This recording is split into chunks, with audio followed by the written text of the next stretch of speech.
चलिए हेलो दोस्तों। देखिए आज हम लोग जो चालू कर रहे हैं ये एक नया टॉपिक हम लोग चालू कर रहे हैं और ये 67th बीपीएससी प्री को देखते हुए हम लोग इसको स्टार्ट कर रहे हैं। ठीक है, इसमें हम लोग बेसिकली शुरू से लेकर सभी तक कवर पूरे लास्ट तक कवर करेंगे। जो जो चीज़ बीपीएससी प्री में पूछी जाती हैं उन सब चीज़ों को हम लोग इसमें देखेंगे। तो स्टार्ट करते ही इसको मैं बता देना चाहता हूँ थोड़ा सा, 1 मिनट लगेगा इसमें। मैं वो पूरा बिहार के जितने भी बिहार हिस्ट्री है इसमें पहला मैं इस पूरे शेड्यूल में कवर करूँगा। उसके बाद मैं बाकी जो भी प्री के जो भी टॉपिक्स हैं उन सभी को मैं वन बाय वन करके मैं कवर कर दूँगा। तो ये मैं बिहार में जो हिस्ट्री में पहला मैं आधुनिक बिहार क्यों ले रहा हूँ, इसके पीछे एक लॉजिक है कि ज़्यादातर क्वेश्चंस आधुनिक बिहार से बीपीएससी कवर करती है। इसलिए मैं आपको ये जो जिस्ट फॉर्म में मैं आपका टॉपिक्स दे रहा हूँ जो कि आपके प्री के लिए बहुत ही यूज़फुल होंगे। और ये जो मैं बना रहा हूँ इसको मैं थोड़ा अलग तरीक़ा से मैं बना रहा हूँ।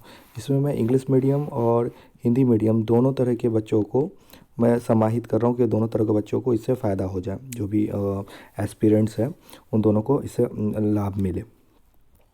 और इसमें मैं आप देखिएगा, मैं इसको थोड़ा सा पढ़ाने का तरीका इसमें मैंने हिस्ट्री को चेंज किया है।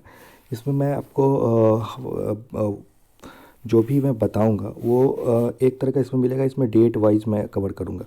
1632 से चलते चलते जहाँ तक मैं जाऊंगा 1947 तक, आज़ादी तक मैं यहाँ से पहुँचूँगा। ठीक है, फिर उसके बाद मैं मेडाइवल और फिर एंशिएंट कवर करूँगा मैं। ठीक है, मतलब डेट वाइज आपको सारी घटनाएं ऐसे मिलेंगी। ठीक है, एक ये। तो दूसरा चीज़ मैं इसमें मैंने एक नया चीज़ किया है कि हर घटना से रिलेटेड आपको पिक्स जो हैं वो भी मैं इसमें इंक्लूड करूँगा, जिससे आपको ये समझ में आ जाए कि दिमाग में आपको वो बस जाए कि आखिर घटना हुआ था क्या, और वो पिक्चर रिलेटेड आपको जो भी चीज़ ये समझ में आएंगे। इसलिए मैं ये ऐसा कर रहा हूँ। ठीक है, ये 2 चीज़ मैंने इसमें इंक्लूड किया। तो आइए चलिए शुरू करते हैं। देखिए आधुनिक बिहार के इतिहास के बारे में सबसे पहले इसमें जो पहला पॉइंट्स मैंने बनाया वो बिहार में यूरोपीय व्यापारियों का आगमन। मतलब जो भी यूरोप से जो भी व्यापारी सब जो आए उसके बारे में इसमें मैं बेसिकली मैं देखूँगा। ये आप देख सकते हैं। मैंने ये आपको सारे पिक्चर्स भी बनाए। एक एक बात जो भी मैं इस टॉपिक से रिलेटेड है उन सारे पिक्चर्स को भी मैं कवर करूँगा। उससे रिलेटेड सारे पिक्चर्स भी आप इसमें देख सकते हैं। ठीक है, तो हम ये जो बता रहे हैं बेसिकली आप देखिए, जो यूरोप से जो आए बिहार में उन सब चीज़ों को मैं पहला जो टॉपिक्स है बिहार में यूरोपीय व्यापारियों का आगमन, उसमें मैं इसको चर्चा करूँगा। चाहे वो आप देख सकते हैं पुर्तगाल से आए थे, नीदरलैंड से आए थे, डेनमार्क से आए थे, यूनाइटेड किंगडम से जो ब्रिटिशर्स आए थे, इन सभी चीज़ों को मैं उसमें बताऊँगा। पहले कौन आया, फिर कौन आया, फिर ये सारी चीज़ें की चर्चा हम लोग करेंगे उसमें। ठीक है, तो वन बाई वन करके हम लोग देख लेते हैं आगे। तो चलिए देखिए, सबसे पहले बिहार में यूरोपीय व्यापारियों का आगमन में बिहार सोडा व्यापार के लिए 17वीं शताब्दी से ही अंतर्राष्ट्रीय रूप से प्रसिद्ध था। डच, ठीक है, तो इसमें डच व्यापारियों का प्रभुत्व था। इसका बोलने का मतलब क्या हुआ कि बिहार जो सोडा व्यापारियों के लिए 17वीं शताब्दी से अंतर्राष्ट्रीय रूप से प्रसिद्ध था। इसका कारण है, अब सोडा क्या होता है इसको थोड़ा आप जान लीजिए। सोडा किसको बोलते हैं भाई, ये बहुत ही कन्फ्यूजन रहता है लोग, सोडा क्या होता है। और बिहार इसमें ऐसा क्या था कि बिहार इसमें फेमस था। तो सोडा पे मैं एक अलग सा वीडियो एक मैं बनाऊंगा, लेकिन अभी फ़िलहाल आप जान लीजिए सोडा क्या होता है। सोडा जो होता है वो इंडियन साल्ट पीटर होता है। ठीक है, इंडियन साल्ट पीटर इसको बोलते हैं। Chile saltpeter, Indian saltpeter, अलग अलग तरह के साल्ट पीटर होते हैं। साल्ट पीटर बेसिकली जो होता है एक तरह का साल्ट होता है। जैसे कि यदि हम सोडा बोले, जो इंडियन साल्ट पीटर है वो KNO3 पोटेशियम नाइट्रेट का कंपाउंड होता है, जिसको हम लोग गन पाउडर बनाने में इस्तेमाल करते हैं। ये मैं आपको इसमें अपना इस पिक्स में आपको मैंने दिखाया भी है। ये देखिए, ये वाइट कलर का होता है इंडियन साल्ट पीटर, इसको KNO3 बोलते हैं। और इससे जो होता है गन पाउडर बनाने में इस्तेमाल किया जाता है। इसको गन पाउडर बनाने में इस्तेमाल किया जाता है। ठीक है, तो ये उस समय बिहार में बहुत ज़्यादा ये मिलता था, जिसलिए वो डच के जो व्यापारी थे, डच के जो व्यापारी थे वो इस पर उनका प्रभुत्व था इस व्यापार पे। ठीक है, लेकिन इसका मतलब ये नहीं कि पहले डच लोग आ गए थे। ये मैंने उससे स्टार्ट किया है। अब बिहार में सर्वप्रथम जो यदि हम बात करें तो पुर्तगाली लोग आए थे। पुर्तगाली लोग जो आए थे तो वो फिर आए कैसे, ये बात हमें जानना है। सबसे पहले यहाँ पुर्तगाली आए। देखिए अब कब आए क्या है इसका डिटेल एग्जैक्ट डिटेल्स नहीं है, अलग अलग बुक्स में अलग अलग कुछ लिखते हैं। बहुत सारे बुक्स है जिसमें बोलते हैं कि इनके कब आए, उनका एग्जैक्ट डेट पता नहीं। ठीक है, तो मैं इसलिए डेट इसमें मेंशन नहीं कर रहा हूँ, इसमें बता रहा हूँ। सबसे पहले आपको यदि क्वेश्चन आए बीपीएससी में कि सबसे पहले कौन आया, तो पुर्तगाली आया। ठीक है, यदि अब अगला यदि हम व्यापारिक केंद्र इनका बोले तो हुगली था। बंगाल में हुगली जो था वो इनका व्यापारिक केंद्र था। तो भाई ये हुगली से बिहार या पटना कैसे आते थे, तो इनका आने के लिए जो मार्ग था वो बाई बोट आते थे। हुगली बाई बोट से क्या करते थे, गंगा नदी टच करती है, फिर ये हुगली, हुगली उसकी सहायक नदी है, तो इस तरह उसने बोट के थ्रू यहाँ पे वो आते थे। तो उनका आने का मेन मकसद था, वो अपने साथ क्या करते थे, वो मसाला लेके आते थे, चीनी, मिट्टी के बर्तन, वो ये सारे लेके आते थे। और जब यहाँ से जाते थे तो वो सूती और अन्य वस्त्र वो अपने साथ लेके जाते थे। तो ये पुर्तगाली के बारे में आपने जाना। क्वेश्चंस यदि फॉर्मेशन होता है कि सबसे पहले बिहार में कौन आया, तो यूरोपीय व्यापारी में सबसे, यूरोपियन ट्रेडर्स में सबसे पहले कौन आया, तो पुर्तगाली है। चलिए अब नेक्स्ट देखते हैं 1632। यहाँ से अब डेट वाइज में हम पढ़ाना चाहेंगे। 1632 में डच फैक्ट्री आया। डच मतलब नेदरलैंड या हॉलैंड। आप यदि नक्शा में देखना चाहेंगे तो देख सकते हैं डच ये कहाँ पे है, इसलिए मैंने मैप्स को भी इसमें रखा है। देखिए सबसे पहले पुर्तगाली मैंने बताया, तो पुर्तगाल, ये पुर्तगाल हो गया आपका, ये पुर्तगाल है। ठीक है, यहाँ ये पहला नंबर पे आए। उसके बाद मैं जो बात कर रहा हूँ वो है ये एम्स्टर्डम है, ये नेदरलैंड या हॉलैंड इसको बोलते हैं। यहाँ से ये इसको डच भी बोलते हैं, इनके जो नागरिक हैं उनको डच बोलते हैं। तो यहाँ से ये लोग आए। ठीक है, उसके बाद हम लोग आगे इसमें जब देख लेंगे तो डच फैक्ट्री एस्टेब्लिशमेंट हुआ, और ये कहाँ हुआ, पटना कॉलेज के उत्तरी इमारत में। पटना कॉलेज के उत्तरी इमारत में ये आपका डच फैक्ट्री का एस्टेब्लिशमेंट हुआ। ठीक है, और यदि आप पटना फैक्ट्री का उत्तरी इमारत देखना चाहिएगा तो ये देखिए,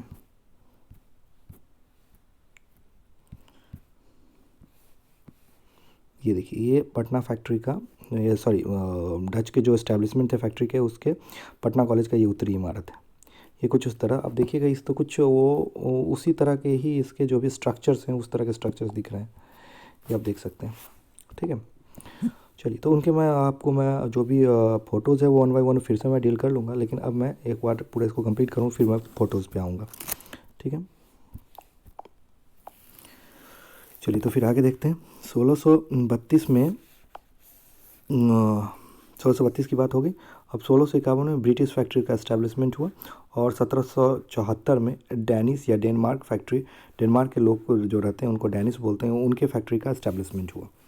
ठीक है, अब इसके हम लोग जो है जो आप देख रहे हैं जो 1651 की मैंने जो बात की है ब्रिटिश फैक्ट्री, तो ये जो इस्टेब्लिशमेंट जो हुआ, इससे पहले कुछ कहानियाँ, इनकी जर्नी है ब्रिटिश फैक्ट्री का इस्टेब्लिशमेंट का पटना में, उसे हम लोग देख लेते हैं। ठीक है, क्योंकि आगे चल के यही सबसे ज़्यादा परेशानी किया भारतीय लोगों के लिए, ब्रिटिश फैक्ट्री, इसलिए इसके डिटेल्स हम लोग देखेंगे। ठीक है, हाँ, और एक चीज़ हम लोग इसमें देखें कि जो डच फैक्ट्री जो आते थे, जो डच फैक्ट्री जो थे वो उनकी अभिरुचि उस सूती वस्त्र में थी, अनाज और सोडा में थी। मैंने आपको पहले ही बोला कि डच व्यापारियों का प्रभुत्व जो अंतर्राष्ट्रीय रूप से जो था वह प्रसिद्ध था, किस लिए, सोडा व्यापार के लिए। तो यहाँ भी मैंने सोडा का मेंशन किया है। ठीक है, पुर्तगाली लोग को सोडा में इंटरेस्ट उतने नहीं थे, लेकिन ज़्यादातर इंटरेस्ट थे डच फैक्ट्रीज़ के थे। ठीक, अब हम लोग जो इनके जो जर्नी है, journey of British factory establishment, वो हम लोग देखते हैं 1620 से। ठीक है, 1620 में क्या हुआ, देखिए यहाँ पे जो होगा, अब मैं आपको जो बता रहा हूँ, आगे जो बताने जा रहा हूँ, इसमें कितनी बार ब्रिटिश फैक्ट्री को खोला जाएगा, बंद किया जाएगा, फिर खोला जाएगा, फिर बंद किया जाएगा, इसलिए वो वन बाय वन मैं आपको स्लो वाइज में बता रहा हूँ। आप इसको देख लीजिएगा, इसको याद कर लीजिएगा। और देखिए ये जो मैंने जितने भी संकलन किए हैं, ये जितने भी हिंदी मीडियम के बुक्स हैं, इंग्लिश मीडियम के बुक्स हैं, उन सबको मिला के मैंने ये कंपाइल नोट्स बनाया है। ठीक है, चलिए तो आगे देखते हैं। 1620 में अंग्रेज़ों द्वारा पटना के आलमगंज में प्रथम फैक्ट्री इस्टेब्लिश किया गया। ठीक है, तो इसको थोड़ा मैं इनलार्ज कर दे रहा हूँ। ठीक है, हेल्प बाय मुबारक खान। मुबारक खान उस समय बिहार के सूबेदार थे। तो 1620 से ये कहानी स्टार्ट होती है। मुबारक खान मदद करता है किनको? अंग्रेज़ों को। किस लिए? पटना में उनके फैक्ट्री को इस्टेब्लिश करने के लिए। पटना में कहाँ पे एग्जैक्टली? पटना में आलमगंज में, पटना के आलमगंज में ये इस्टेब्लिश करने के लिए उनको मदद करता है। लेकिन ये 1621 में ये बंद हो जाता है। ठीक है, 1621 में बंद हो जाता है। उसी बीच पीटर मुंडी पटना आया और व्यापारिक लाभ की संभावना का पता लगाया। यही पीटर मुंडी आता है। लेकिन देखिए एक चीज़ क्या होता है, कन्फ्यूज़न में एग्ज़ाम में पूछ देते हैं कि बिहार में आने वाला पहला अंग्रेजी यात्री कौन था? तो वो पीटर मुंडी नहीं, वो है राल्फ फिच। राल्फ फिच आया था बिहार में सबसे पहले। पीटर मुंडी उसके इनके बाद आए और ये पटना में आकर वो व्यापारिक लाभ का पता लगाने के लिए आए थे। तो 1620 की घटना को हम लोग देख लिए। अब आगे चलते हैं।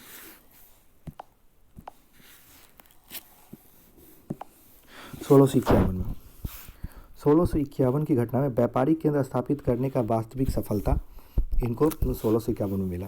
ब्रिटिशर्स को जो व्यापारिक केंद्र का स्थापना करने का जो वास्तविक सफलता है वो 1651 में मिला। तो अब वो कहाँ लगा? अब वो गुलजार बाग में लगा। और ये अभी वो क्या है, गवर्नमेंट प्रिंटिंग प्रेस में परिवर्तित हो गया है। बिहार सरकार जो है ये जाइएगा तो गवर्नमेंट प्रिंटिंग प्रेस में वो बदल चुका है। इन सारी चीज़ों को मैं पिक्स आपको मैं दिखाऊंगा, याद रखिएगा। 1620 के बाद 1651 हो गई।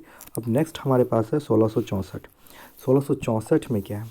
1664 में जॉब चार्नक पटना फैक्ट्री का प्रधान नियुक्त किए गए। 1680 से 81 तक रहे वो, ठीक है। और सर जॉन मार्शल जॉब चार्नक के अधीन कार्य किया। तो ये दो बातें हैं। 1620 आपने देख लिया, 1651 आपने देख लिया, ठीक है। और 1664 आपको मैंने बता दिया। 1664 में क्या है? जॉब चार्नक के बारे में बताया, जो पटना की फैक्ट्री के प्रधान बनाए गए और उनके अधीन जो काम करते थे वो सर जॉन मार्शल थे। चलिए आगे चलते हैं हम लोग 1680 के पास। 1680 में क्या हुआ? बिहार का सूबेदार शाइस्ता खां व्यापार पर 3.5% का टैक्स लगाए। देखिए यहीं से थोड़ा बड़ा अजब सा कहानी बन जाएगा। वो बोले कि जो भी आप कर रहे हैं, जो भी आप ट्रेड कर रहे हैं, उस पर 3.5% का टैक्स लगाया। ये क्वेश्चन आ सकता है कि 3.5% का टैक्स जो भी ट्रेड पे लगा वो कौन लगाया? तो सूबेदार शाइस्ता खां। इससे पहले जो था वो मुबारक खान था, वो बिहार का सूबेदार। अभी शाइस्ता खान है। 1680 की बातें हो रही हैं, ठीक है। लेकिन इससे क्या हो गया? इससे प्रभाव क्या पड़ा? 1606 साल तक तो लगभग किसी तरह बर्दाश्त किए होंगे। लेकिन उसके बाद 1686 में जॉब चार्नक ने गुस्सा हो गए, क्षुब्ध हो गए और एंग्री हुए और हुगली शहर को लूट लिया। क्या किया? वो हुगली शहर को लूट लिया। तो इसका प्रभाव क्या पड़ा? इसका रिजल्ट क्या पड़ा? शाइस्ता खान ने बंगाल और बिहार दोनों में जितनी भी समस्त संपत्ति थी, किन की? ब्रिटिश कंपनी की, जो भी या ट्रेड जो कर रहे थे ब्रिटिश के लोग, उनकी सारी संपत्ति को जब्त करने का आदेश दिया, ठीक है। चलिए आगे हम लोग देखते हैं। ये तो आपको समझ में आ गया। 1620 की घटना आपको समझ में आई, कैसे स्टार्ट हुआ। 1651 की घटना आपको समझ में आ गई, वास्तविक सफलता उनको मिली गुलजार बाग में। 1664 में जॉब चार्नक जो फैक्ट्री के प्रधान बने। 1680 शाइस्ता खां जो सूबेदार थे वो 3.5% का टैक्स लगाए। और उसके बाद 1686 जॉब चार्नक जो हुगली शहर को लूट लिया। ये मैंने आपको 1 2 3 4 5 ये आपको डेट्स आपको मैंने बता दिया, ठीक है। चलिए आगे हम अब देखते हैं 1690 में। 1690 में एक समझौते के तहत अंग्रेजों को पुनः व्यापार करने की स्वतंत्रता दी गई। समझौता हुआ और फिर से उनको व्यापार करने की पटना में उनको स्वतंत्रता मिली, ठीक है।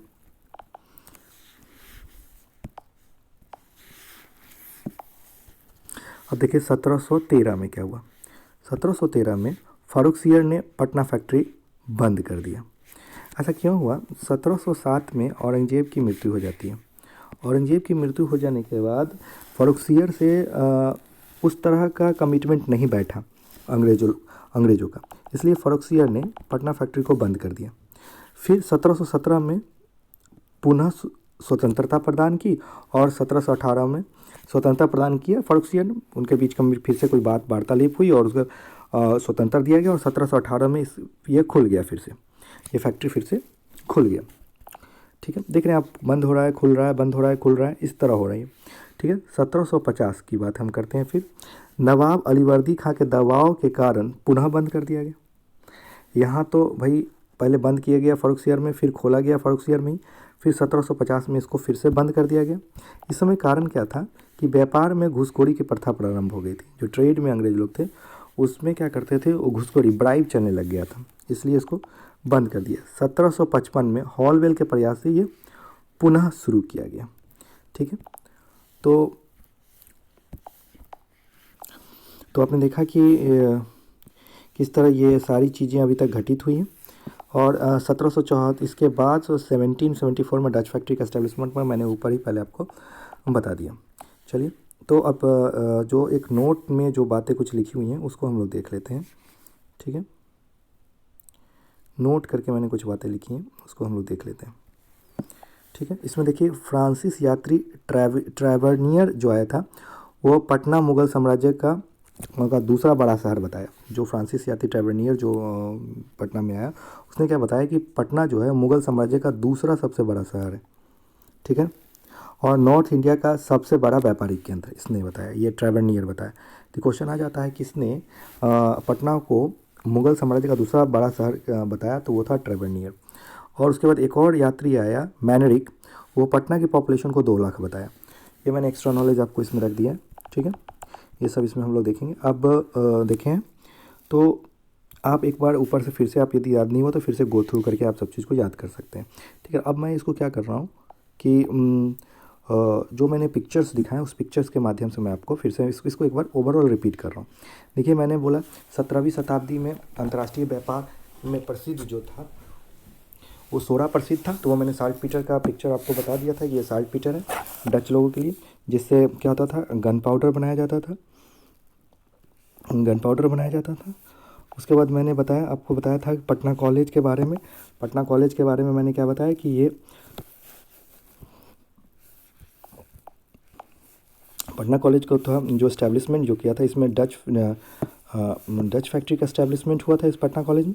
ठीक है, उसके बाद मैंने आपको ब्रिटिश कंपनीज़ के बारे में बताया। उसके बाद मैं मुबारक खान के बारे में चर्चा की। ये मुबारक खान, इन्होंने ब्रिटिश कंपनी को 1620 में इन्होंने हेल्प किया था आलमगंज में, मैंने आपको ये बताया। ये मुबारक खान है, बहुत अच्छा ताज उज पहने हुए हैं, ये पटना के सूबेदार थे। ठीक है, उसके बाद मैंने आपको बताया था पीटर मुंडी के बारे में। पीटर मुंडी कौन थे? पीटर मुंडी वो थे जिन्होंने व्यापारिक लाभ का पता लगाने की संभावना का पता लगाने के लिए पटना आए थे। ठीक है, पीटर मुंडी के बाद मैंने आपको जॉब चार्नॉक के बारे में बताया। और ये देखिए, ये है जॉब चार्नॉक। जॉब चार्नॉक कौन थे? ये मैंने आपको बताया। जॉब चार्नॉक 1664 में पटना फैक्ट्री के ये प्रधान बने।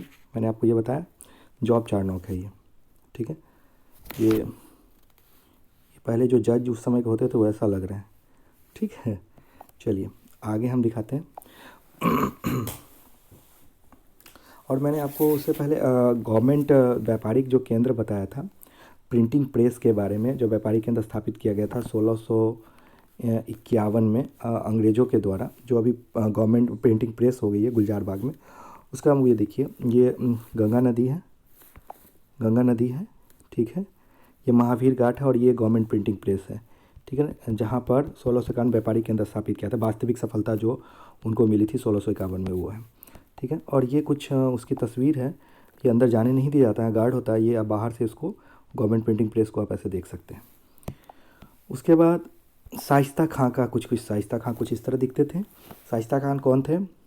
1680 में ये बिहार सूबेदार जो थे, बिहार के सूबेदार थे उस समय 1680 में। इन्होंने 3.5% का टैक्स लगा दिया था किस पर?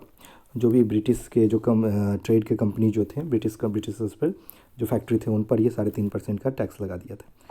जिसके बाद आपको जानते हैं कि हुगली को लूट लिए थे जॉब चार्नॉक 1686 में। ठीक है, 1680 में ये टैक्स लगा, 1686 में उसको लूट लिया।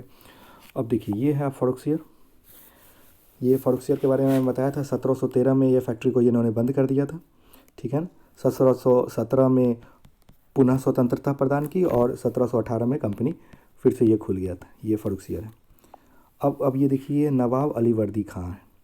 नवाब अली वर्दी खां, इनके बारे में मैंने बताया कि 1750 में अली वर्दी खां के दबाव के कारण इसको पुनः बंद कर दिया गया था। 1750 में बंद कर दिया गया था।